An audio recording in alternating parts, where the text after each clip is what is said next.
The National Assembly or National Association of Nigerian Students, NANS, has urged the federal government and the management of the Nigerian National Petroleum Corporation, that's the NNPCL, to be transparent regarding fuel subsidy claims.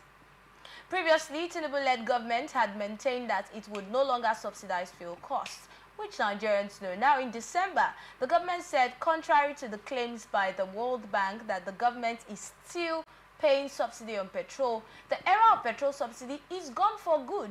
Briefing newsmen on Wednesday in Abuja, NANS President Pedro Obi said during the inauguration ceremony of our President, H.E. Bola Ahmed Tinubu, a significant and bold announcement was made regarding the removal of fuel subsidies. Now, this is still the government saying the same thing. I will go back to that story, please. This is still the government saying the same thing that they have stated earlier, that, look, fuel subsidy is gone.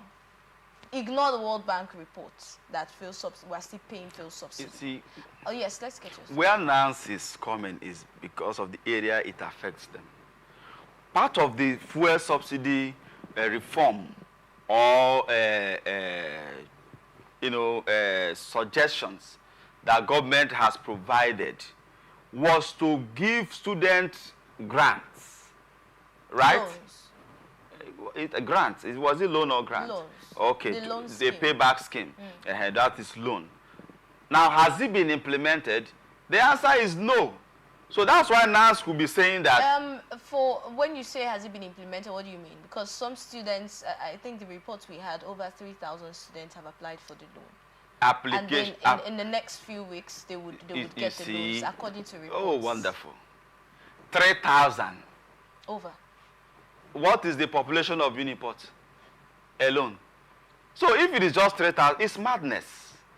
So when they are saying be transparent, they are only appealing that match your words with actions.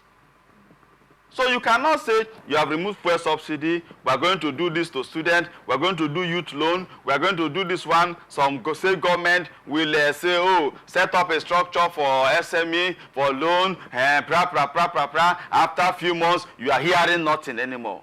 Our leaders should have conscience. The death rate and the hunger in the land, is it not affecting you? But Pastor here, it's almost sounding like you're saying two things now. When you started on our very first story, remember your stance. We have hope. And the president has given us hope. So Nigerians, hold on to that hope. You see, with your empty stomachs. No. You didn't get it. And now it looks like you're No. I said... We looked at the president's speech for that occasion. We are saying that that event is not event to discuss and I said that we have opportunities to discuss our challenges as a people. And I said that the presidency have the prerogative to still address Nigerians. And that the president is aware of the issues that we are facing. Wonderful. And that's why he has told us and giving us more hope. I was not holding brief for the president. I was only appealing to Nigerians that the speech of that the speech of Mr. President should not be a subject of it's not our problem. We are discussing our problems now. Okay. That's why we are putting efforts now. So what we are saying is that our president, our governors, the managers of the people should be sensitive.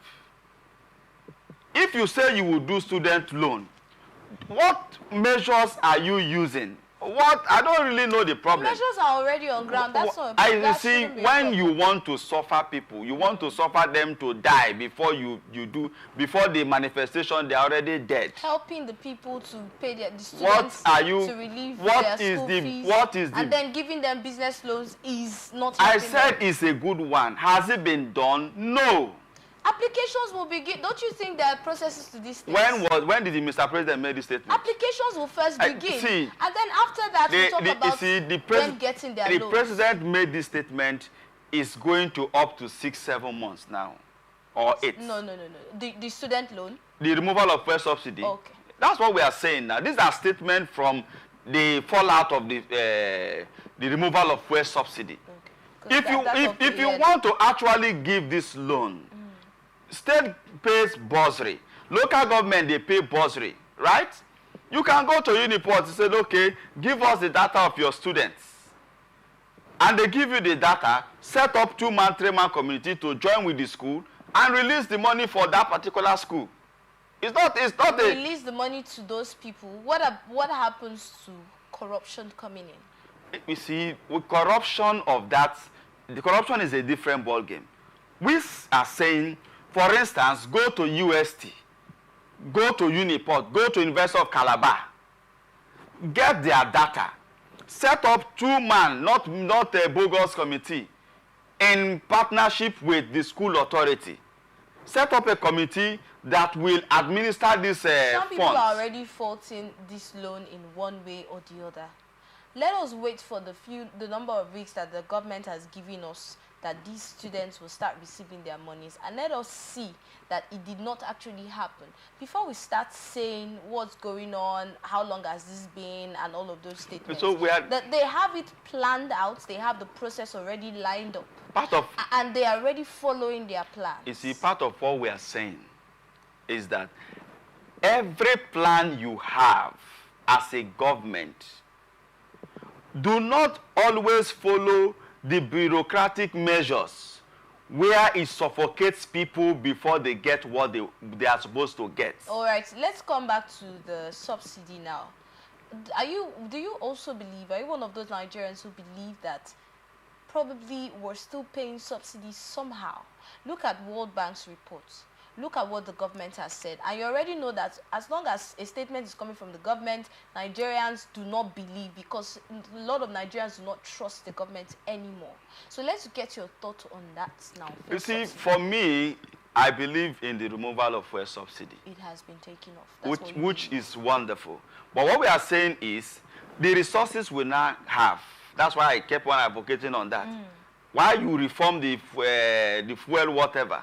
If I have my 1 million naira in 3 months, I can buy fuel in any amount. But the point is, we must realize that global economy is not depending on crude anymore.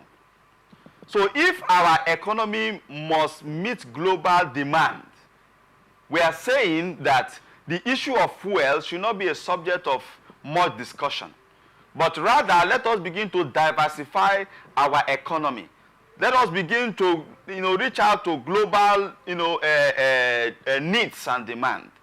For instance, the issue of cars. Most nations are no longer using fuel cars. Is it a cost or is it a covenant that we must use fuel cars? So let us begin to encourage investment. For that aspect, the president has already started the movement on that one. We give him kudos to that. Starting and making it become a reality. CNG vehicles, yes. Good. So, yes, which we'll agree, which is nice. We are only encouraging that such kind of effort should be strengthened. Should be strengthened, because when we have alternative to all of these fuel cars, alternative energy, right? Even if you like, put your fuel price for 10,000 naira. Is it not when I need it, I will buy? So if you are in the fuel industry, you are a player, you are a marketer. If we begin to have alternative energy, Oga, even if you like, put your fuel 2,000 naira. It is when I have a need to buy fuel, right, to use it, that I will buy. If my car is not using fuel, I don't want to feel the price of fuel. If I'm using alternative energy in my house, I don't even want to know, I will not even know how much is fuel. So what we are saying is that let us diversify our economy. Let us encourage investors that will help leverage the pressure we have as a people. All right, let's take a look at brain drain now. This is one of the issues, since we're talking about the challenges we're facing in Nigeria. Let's look at brain drain.